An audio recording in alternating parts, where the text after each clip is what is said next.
Oke, selamat datang semuanya di The Empowerment Month di bulan Mei 2024. Di sini bersama dengan Arnold dan Pastor Stephanie Rachel.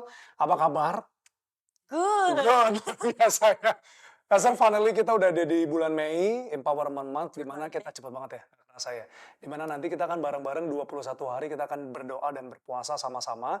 Dan hari ini kita mau ngobrol tentang something about empowerment, and I know that empowerment kayaknya nggak akan bisa jauh-jauh dari uh, gimana caranya Tuhan bisa memberikan kuasa pada kita, how we become empowered by the Holy Spirit. Yes.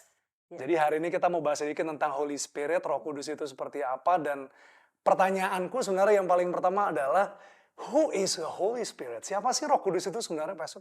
Wow. Pertanyaan yang mungkin jarang terlintas di benak banyak orang. Karena kayak udah terlalu sering disebut Roh Kudus, Roh Iya, Kudus, Roh Kudus, iya. Roh Kudus. Sampai bener-bener tanpa bener-bener nanya kayak, Roh Kudus tuh siapa sih sebenarnya? Pertanyaan itu akan aku jawab dengan jawaban bahwa Roh Kudus adalah penolong yang Yesus berikan buat setiap kita. Setelah Yesus naik ke atas surga, itu kayak hadiah buat kita. Karena dia berjanji ya, dia akan memberikan kita seorang penghibur. Yes, That's dan penolong. Mhm. Dan dia yang akan menolong kita, dia yang akan menyertai kita, dia yang akan ada selalu bersama dengan kita.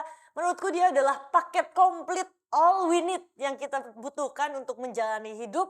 Sampai akhirnya kita akan bertemu di surga bersama dengan Yesus, bersama dengan para pendahulu-pendahulu Aha. kita. Dan on this journey, Roh Kuduslah yang kita butuhkan. Tadi waktu kamu bilang Tuhan Yesus itu memberikan kita seorang penghibur. Jadi ibaratnya kita tuh kayak dikasih hadiah itu Roh Kudus saat Ya. itu.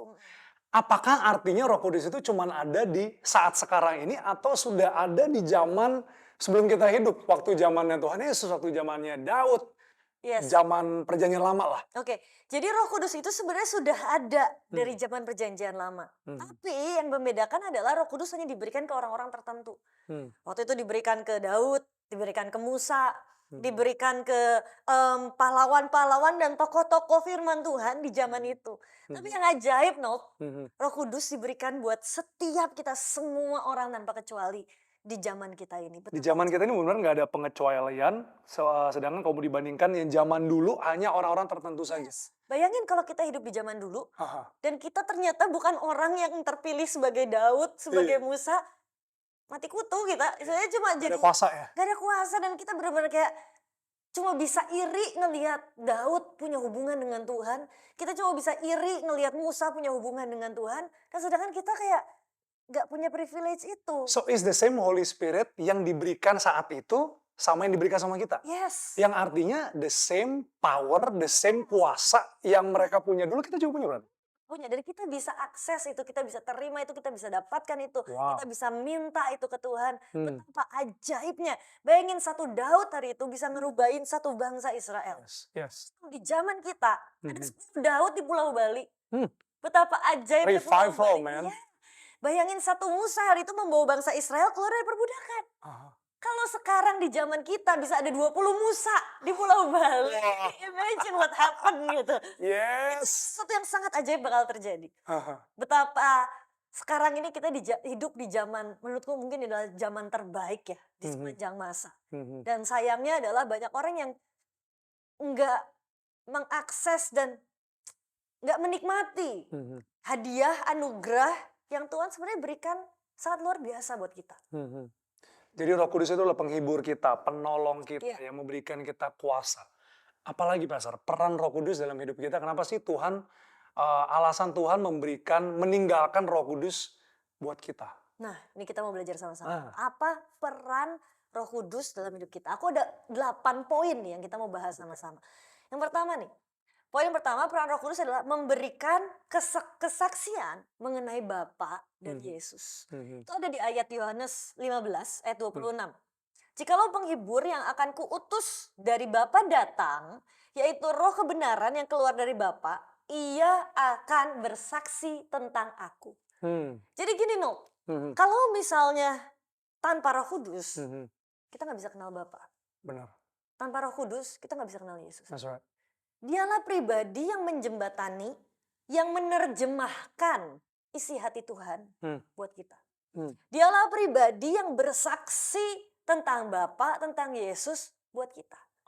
Tanpa Roh Kudus, kita nggak bisa akses ke Tuhan Yesus, ke Bapa. Jadi roh itulah yang menerjemahkan. Firman-Nya berkata, ia akan bersaksi tentang akunya huruf besar. Jadi kita nggak nyampe dengan hikmat pengertian sendiri, kita nggak bisa Nggak bisa. mengetahui Tuhan itu. Jadi benar, we need the Holy We Spirit need the Holy Spirit. untuk tahu siapa itu Iya. Bapa. Kita sebagai manusia, kita perlu mengenal hati Yesus. Hmm. Kita perlu mengenal hati Tuhan. Dan Tuhan dengan sangat jelas berkata bahwa Yesus adalah a person. Sama seperti kita. Ya. Berarti dia punya selera, dia punya perasaan, dia punya rasa sedih, rasa senang. Dia manusia, 100% Tuhan, tapi juga 100% manusia. Ya.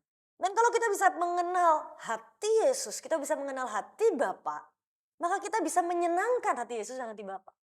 Tapi masalahnya kita nggak bisa mengenal Tuhan tanpa ada kesaksian dari Roh Kudus. Tanpa kesaksian Roh Kudus. Tanpa kesaksian Roh Kudus. Kita nggak tahu cara menyenangkan Tuhan seperti apa, menyenangkan Bapa seperti apa. Sekarang sesimpel konsep Tritunggal aja. Di mindset kita nggak akan bisa masuk. Karena kita nggak akan bisa punya contoh di dunia ini yang bisa diilustrasikan sama seperti konsep Tritunggal. Se-mind blowing itu, di luar akal sehat kita itu, semua pribadi Yesus dan pribadi Bapa. Jadi harusnya kita nggak bisa untuk mencapai ke sana kalau tidak ada Roh Kudus. Gila, kita perlu banget Roh Kudus ya. Perlu banget Roh Kudus. Ini baru peran pertama. Ya, wow. Ini baru peran pertama. Kita masuk peran kedua ya. Peran kedua tadi tertulis jikalau penghibur itu yang kuutus dari Bapa datang. Dia adalah penghibur untuk orang-orang percaya. Peran Roh Kudus yang kedua adalah menjadi penghibur buat setiap kita. Setiap kita pasti pernah ngerasain yang namanya sedih. Iya. Pernah sedih nggak, Noh? Sering banget. Nah, kadang-kadang saat kita lagi sedih, kita mencari hiburan, healing katanya kalau ke Bali. Tapi sebenarnya penghibur yang sesungguhnya, penghibur yang sejati, sebenarnya Roh Kudus yang ada dalam diri kita. Roh Kudus yang Tuhan sudah berikan dalam diri kita, dalam hidup kita. Dan itulah peran yang kita sangat butuhkan di momen-momen krisis dari hidup kita. Banyak orang ada di momen terendah, kita pasti pernah ngalamin lah momen terendah dalam hidup kita. Dan di titik itu sebenarnya kalau kita nggak ada Roh Kudus dalam diri kita yang menghibur, yang memberikan kita kekuatan, kita nggak akan kuat. Tadi kamu bilang Pastor, Roh Kudus ada di dalam kita, inside of us. Gimana caranya kita tahu dan menyadari bahwa dia ada di dalam kita? Kita tahu nih, fact-nya adalah dia tinggal di dalam kita. Tapi I don't feel it that way sometimes. Tidak ngerasa seperti itu kadang-kadang gitu kan. Kadang kita nggak notice. Kadang kita nggak notice bahwa dia sedang ada bersama dengan kita. Tapi janjinya dia akan terus selalu menyertai kita. Amin. Indikatornya dari mana? Damai sejahtera. That's good. Saat ada damai sejahtera dalam diri kita. Saat ada damai sejahtera dalam hati kita. Even though kita di tengah masalah. Even though kita di tengah badai. Makanya makanya ada quotes yang berkata seperti ini. Peace is not the absence of trouble. Damai sejahtera itu bukan karena ketiadaan masalah. But peace is the presence of God. Karena ada Roh Kudus dalam hati kita. Karena ada Roh Kudus dalam hidup kita, kita nggak perlu khawatir. Kita nggak perlu takut. Dialah yang menghibur. Makanya dia akan menghibur kita. Karena kita tahu whatever we are facing, dia ada bersama dengan kita. Indikatornya apa? Damai sejahtera. Damai sejahtera. Kita tahu bahwa di tengah-tengah badai, di tengah-tengah pergumulan semuanya, kita tahu bahwa ada damai sejahtera di dalam yang bisa kita rasakan, yang kita cari, nggak usah jauh-jauh ya. Nggak usah jauh-jauh, kita mau cari kemana. Cuma tinggal butuh tutup pintu, bahkan nggak usah tutup pintu. Diam sebentar, diam benar-benar merasakan. Kadang-kadang ya, kita ini terlalu wavy hidup kita, terlalu keras sampai kita nggak bisa dengar sepoi-sepoinya istilahnya. Sepoi-sepoi Roh Kudus. Sepoi-sepoinya Roh Kudus istilahnya. Tapi kita nggak bisa dengar sepoi-sepoinya Roh Kudus. Terus gimana caranya supaya kita bisa tahu? Calm down. Tenang. Jadilah tenang. Makanya firman Tuhan berkata, jadilah tenang supaya engkau dapat berdoa. Karena kalau hati kita ini bergejolak terus, kita nggak bisa berdoa. Soalnya kayak gini. Kalau kita jadi satu hari pernah waktu itu kacamata aku nyemplung ke kolam renang. Nggak sengaja jatuh ke kolam renang. Aku nyari nih kacamataku di mana. Di tengah orang lagi berenang semua sana sini dan airnya itu bergelombang terus. Airnya goyang terus gak kelihatan kacamatanya di mana. What do I have to do? Aku harus tolong dong tenang dulu sebentar. Dan saat air itu tenang, I can see what's inside. Wow. Dan aku tahu kacamataku ada di sana. Ambil. That's good. Tolong dong ambilin. Selesai. Yeah. Kadang-kadang kita nggak bisa nyelesain masalahnya sesimpel apa hati kita terlalu bergejolak. Kalau kita bisa tenang, rasakan sepoi-sepoinya Roh Kudus. Hmm. Rasakan damai sejahteranya Roh Kudus. Dia hadir di sana. Pastor, boleh nggak kita minta teman-teman yang lagi nonton ini, Yes. baik dari CG ataupun dimanapun kalian berada, can we try just be quiet? Kita ambil waktu sebentar. Tadi Pastor Stephanie bilang Roh Kudus itu ada dalam diri kita. Ya. Kita mesti rasakan sepoi-sepoinya dia. Yes. Kita mesti tenang dulu dan kita bisa, kalau kita mau cari damai sejahtera itu nggak jauh, itu ada dalam diri kita sendiri ya. So mungkin boleh nggak kita coba, kita tenang sebentar, lalu kita coba ngobrol sama Roh Kudus. Kita cari suaranya dia, kita tenang, tahu bahwa Roh Kudus adalah sumber damai sejahteramu.